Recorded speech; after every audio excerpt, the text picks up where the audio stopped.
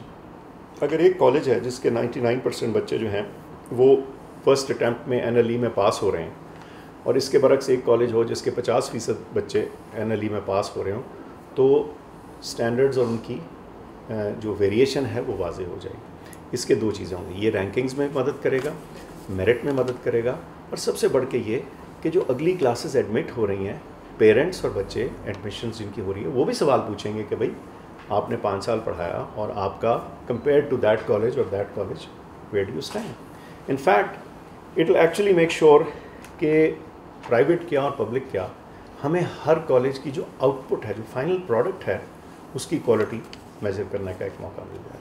تو اس کے دو مقاصد ہیں جو میں نے ذکر کیا. اچھا, جو تمام پرائیویٹ کالجز ہیں ان کو SECP کے ساتھ رجسٹر ہونا پڑے گا تاکہ ان کے اکاؤنٹس اس طرح سے آڈٹ ہو سکے. اور اچھا, ہاؤس جاب یا لائسنسنگ کی بات کر لیتے ہیں.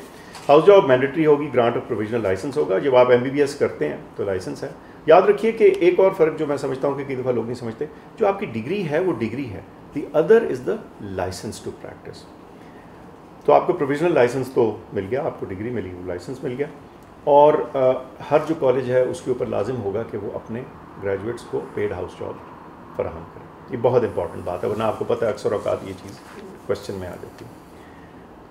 اگر ایک کالج جو ہے, یہ بڑی اہم بات ہے, جو ہاؤس جاب نہیں پرووائڈ کرتا shall reimburse stipend paid to graduate by any other training hospital. This is a very important measure کہ اگر آپ فل لینتھ آف جو اپنی ٹریننگ ہے جس میں 5 سال تعلیم اور وہ ایک ایڈیشنل ہاؤس جاب, اگر آپ وہ نہیں پرووائڈ کر رہے اور بچے کو, اسٹوڈنٹ کو, ینگ گریجویٹ کو کہیں اور جانا پڑ رہا ہے, تو پھر اس کی کچھ کانسیکوینس بھی ہے اس کالج کے لیے, تاکہ ان کے اوپر انسینٹیو ہو کہ دے میک شیور کہ ان کے ہاں ایڈیکویٹ اور proper house job available. House job stipend جو ہے وہ ایک جیسا ہوگا, یکساں ہوگا. پروویژنل لائسنس میں نے آپ کو ذکر کر دیا. اچھا,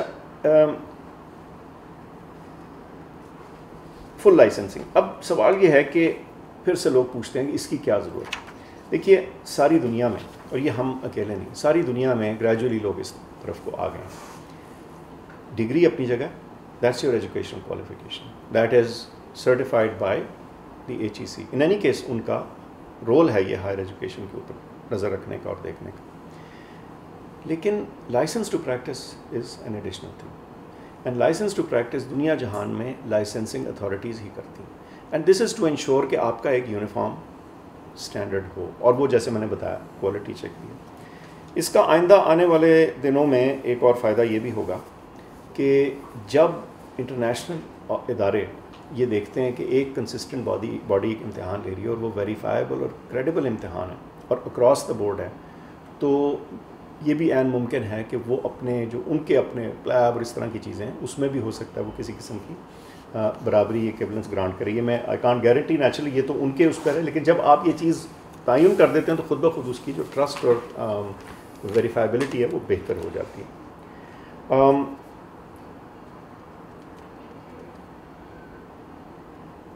فل لائسنس NLE پاس کرنے کے بعد ہوگا, اور NLE کو پاس کرنے پہ کوئی وہ نہیں, آپ you can take the exam as many times as you want to, اور اس میں ملٹیپل اپرچونیٹیز ہوں گی تاکہ, اور اس کا مقصد کیا ہوگا, آپ کو سیپریٹ پڑھائی نہ کرنی پڑے. آپ نے MBBS دیا, اس کے ساتھ آگے پیچھے اس کے کلوز بائی اپرچونیٹی ہوگی to pass that exam, to take the exam, single 1 day exam and be done with it.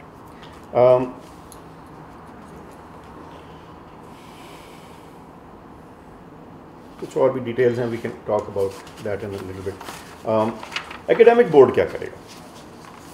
ایکیڈیمک board جو ہے وہ accreditation standard for recognition and affiliation of medical dental college وہ ڈٹرمن کرے گا. In other word standards جو ہیں وہ ایکیڈیمک board تعین کرے گا. اس کی جو اپلیکیشن ہے وہ of course will be to the universities regulator, اور یونیورسٹیز کا ریگولیٹر کون ہے؟ HEC. جو کریکولم ہے وہ مینڈیٹری فالو کرنا ہوگا. ایکیڈیمک بورڈ کے پاس یہ حق ہوگا کہ وہ ڈٹرمن کریں گے کہ جی یہ چیز ہے جو نیشنل کریکولم میں BDS میں یا MBBS میں ہونا لازم ہے, اس سے آپ باہر نہیں جا سکتے. وہ ری ویلیڈیشن کی بھی اسٹینڈرڈز وہ سیٹ کریں گے. جو فارن انسٹیٹیوشنز ہیں ان کو ریکگنائز کرنا یا نہ کرنا وہ بھی ان کے اختیار میں ہوگا, کیونکہ یہ بھی ایک بہت امپورٹنٹ فیکٹر. اور of course any college failing to meet the standard shall not be recognised. اچھا, ریکگنیشن اور انسپیکشن میں PMC جو ہے وہ ریکگنائز بھی کرے گی, نوٹیفائی بھی کرے گی foreign under graduate and post graduate institutions, تاکہ اس کے اوپر بھی ایک نظر اور کنٹرول ہو. اور اسی طرح Pakistani and foreign post graduate qualifications کو بھی PMC دیکھے گی. اس کے علاوہ جب کنٹینیوس پروفیشنل ڈیولپمنٹ یا CME ٹائپ چیزیں آتی ہیں وہ بھی انہی کے ڈومین میں ہوں گی. اور PMC can carry out inspection for any recognition that it seeks to grant. تو یہ بھی ان کے پاس ایک طرح کا اسپیشل رائٹ حاصل ہے کہ وہ کسی وقت بھی دیکھ سکتے ہیں اس کو.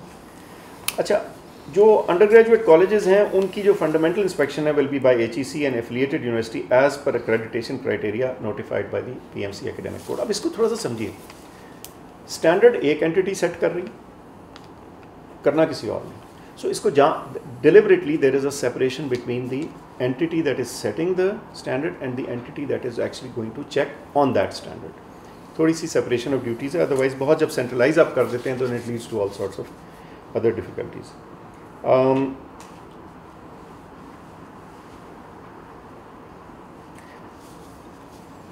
So جو academic board ہے اس میں دو important representations ہیں. ہائر ایجوکیشن کمیشن کی بیکاز وہ یونیورسٹیز کا ریگولیٹر ہے, اور CPSP کی کیونکہ وہ پوسٹ گریجویٹ ایجوکیشن میں ان کا رول ہے.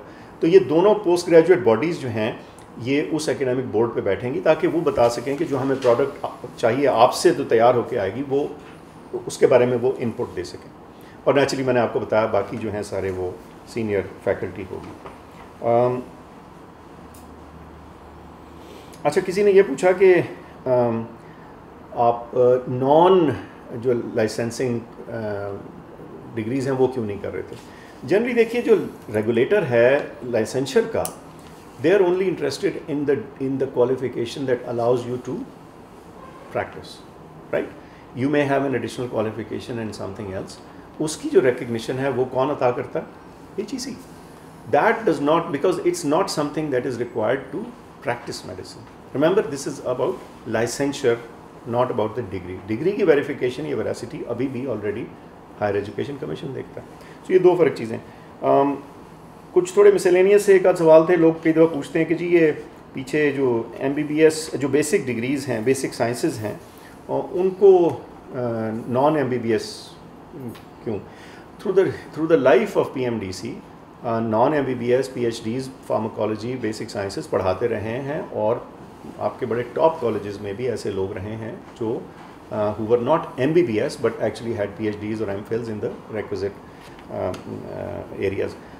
میں تو کسی کو on a slightly lighter note but seriously کہہ رہا تھا کہ کیا ہم واٹسن اور کرک اگر آ جائیں ہمیں مولیکولر بایولوجی پڑھانے تو ہم ان سے نہیں پڑھیں گے. دیکھیے جو بیسک سائنسز کے اندر پڑھائی ہے, جو ایکیڈیمک اچیومنٹ ہے, وہ انہوں لوگوں نے اختیار کی ہوتی ہے, حاصل کی ہوتی ہے, اور اسی کے بیسس پہ وہ آپ کو پڑھاتے ہیں. آف کورس وہ چیزیں میڈیکلی ریلیونٹ ہوتی ہیں, لیکن وہ میڈیکلی ریلیونٹ چیزیں ان فیکلٹیز کو بھی پتہ ہے کہ کیا. اگر کوئی ایک بایو کیمسٹ ہے تو وہ آپ کو پلانٹ بایو کیمسٹری تو نہیں پڑھائے گا, وہ آپ کو میڈیکل بایو کیمسٹری ہی پڑھائے گا. تو these are some of the miscellaneous questions جو آئے ہیں, اور بھی آ سکتے ہیں. So I will stop here and see if there are thoughts and